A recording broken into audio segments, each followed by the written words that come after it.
আসসালামু আলাইকুম সবাইকে। তো এইচএসসি 25 যারা আছো তোমরা কিন্তু অনেকেই আমার কাছে একটা জিনিস জানতে চাইছো যে ভাইয়া ক্রিয়েটিভ স্টোরি নিয়ে একটা ভিডিও করার জন্যে ক্রিয়েটিভ স্টোরি কিভাবে পড়বো, কিভাবে লিখবো, কিভাবে বানাই লিখতে পারি, নিয়মটা কি। তো এরকম কোশ্চেন অনেকেই করছো এটা নিয়ে ভিডিও বানাতে। তো আসলে দেখো, ক্রিয়েটিভ স্টোরির স্পেসিফিক কোনো নিয়ম নাই, ঠিক আছে? আমি তোমাকে 10-20টা নিয়ম দিব এরকম কোনো কিছু আসলে না। ক্রিয়েটিভ স্টোরির ব্যাপারটা আসলে তুমি যদি তোমার ইংরেজির বেসিক যদি ভালো হয়, তুমি যদি গ্রামার্টিক্যাল মোটামুটি জানো এবং তোমার ফ্রি হ্যান্ড রাইটিং যদি থাকে, সব থেকে ইম্পর্টেন্ট কথা, তুমি যদি 2 লাইন বানিয়ে লেখার ক্ষমতা যদি তোমার থেকে থাকে, তুমি কিন্তু ক্রিয়েটিভ স্টোরি লিখতে পারবা, অ্যান্সার করতে পারবা। তো এই হচ্ছে মূল ব্যাপার। এছাড়া কিন্তু ক্রিয়েটিভ স্টোরির কোনো নিয়ম নাই। এবং আরেকটা কথা যেটা বলতে পারি যে বিগত বছরের কোশ্চেনগুলো যদি তুমি ভালো মতো অ্যানালাইসিস করো, যে 4-5 বা 5-7টার মতো ক্রিয়েটিভ স্টোরি আছে, এগুলো তুমি মুখস্থ করো বা বুঝো, বাংলা সহ পড়ো, দেখো তারা কিভাবে প্রথম 2 লাইনকে পুরো একটা স্টোরি বানাই ফেলছে। তো এইগুলো একটু অ্যানালাইসিস করার চেষ্টা করলে তুমি বুঝতে পারবা যে কিভাবে আসলে একটু বানিয়ে আমি লিখতে পারি। তো এরপরেও দেখো, গুরুত্বপূর্ণ একটা ক্রিয়েটিভ স্টোরি আমি তোমাদেরকে এইখানে ব্যাখ্যা সহ বলে দিতেছি, বাংলা সহ আমি তোমাদেরকে এইখানে বুঝাই দিব। তো প্রথমে একটু তোমাদের সামারি বলে নিলাম যে ক্রিয়েটিভ স্টোরির আসলে অ্যাকচুয়ালি ওই রকম কোনো নিয়ম নাই।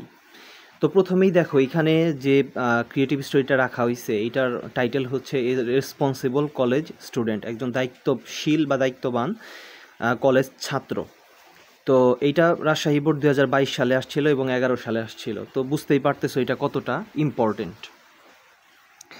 তো দেখো, আমার কাছে এইখানে দেওয়া আছে ওয়ান ডে, প্রথম যে 2 লাইন আমার কাছে দেওয়া আছে, one day I was going two. আচ্ছা, আমি প্রথম 2 লাইন না বলে একদম ডিরেক্ট নিচ থেকে শুরু করতেছি। তাহলে দেখো, one day I was going to college to take my final exam at 10 AM।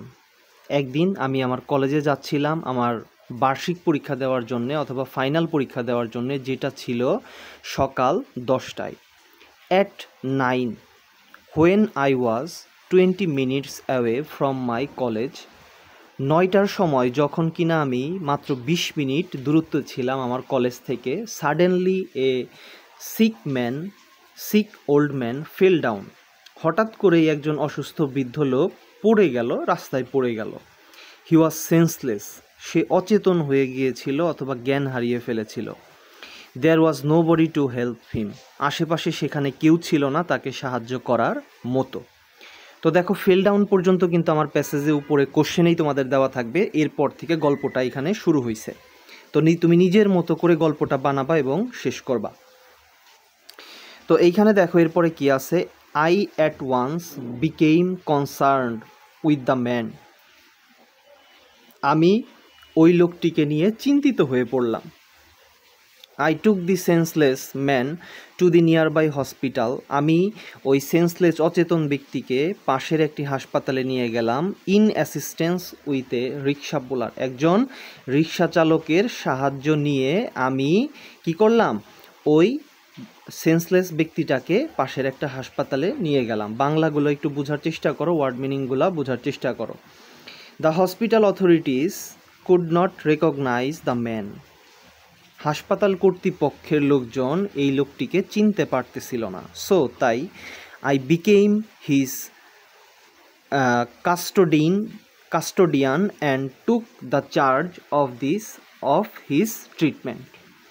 আমি কি করলাম, আমার নিজের তত্ত্বাবধায়নে আমি তার দায়িত্ব নিলাম এবং তার ট্রিটমেন্ট সেবা শুরু করলাম। মানে বুঝতে পারতেছো যে হাসপাতালে গেলে কিন্তু আমার পরিচয় জানতে চাই যে লোকটাকে, যেহেতু লোকটার কোনো পরিচিত ছিল না, তো ওই ছেলেটা কি করলো, নিজের পরিচয় দিল যে আমার আন্ডারে আপনি এনার চিকিৎসা শুরু করেন। এই হচ্ছে ব্যাপার। The man came to life after some Times. Came to life মানে বোঝানো হয়েছে জ্ঞানে ফেরা। তাহলে ওই লোকটি জ্ঞানে ফিরল বা সজ্ঞানে ফিরল কিছু সময় পরে। Then I rushed to my college for attending my exam. এরপরে আমি তাড়াহুড়ো করে আমার কলেজে গেলাম আমার ওই পরীক্ষায় অংশগ্রহণ করার জন্য। আফটার ফিনিশিং দ্য এক্সাম, পরীক্ষা শেষ হওয়ার পরে, এইখানে কমা হওয়ার কথা, ফুল স্টপ আছে, একটু ভুল আছে। I again went to the hospital. আমি আবারও হাসপাতালে গেলাম। Several days went by the man was fully cured মানে সুস্থ হয়ে যাওয়া, আরোগ্য লাভ করা। তাহলে কিছুদিন যেতে না যেতেই, কিছুদিন যাওয়ার পরে ওই বৃদ্ধ লোকটি কি হলো, আরোগ্য লাভ করলো অথবা সুস্থ হয়ে গেল। নাও দ্য কোশ্চেন, এখন প্রশ্ন, where the man will go was post on. এখন প্রশ্ন ওঠে এই লোকটা আসলে কোথায় যেতে চাচ্ছিল বা কোথায় যাওয়ার জন্য বের হয়েছিল। দ্য ম্যান রিপ্লাইড দ্যাট, ওই লোকটি উত্তর দিল দ্যাট যে he would go to the home of Raihan Ahmed. লোকটি উত্তর দিল যে সে রায়হান আহমেদের বাড়িতে যেতে চায়। I became a little agitated and asked where Raihan আহমেদ's home was. আমি একটু আশ্চর্য হলাম, বিচলিত হলাম এবং তাকে জিজ্ঞেস করলাম রায়হান আহমেদ তার বাড়িটা আসলে কোথায় ছিল। মুরাদনগর, দ্য রিপ্লাই ওয়াজ, উত্তরটা ছিল ওই লোকের কাছ থেকে যে এটা হলো মুরাদনগরে তার বাড়ি। এরপরে মাই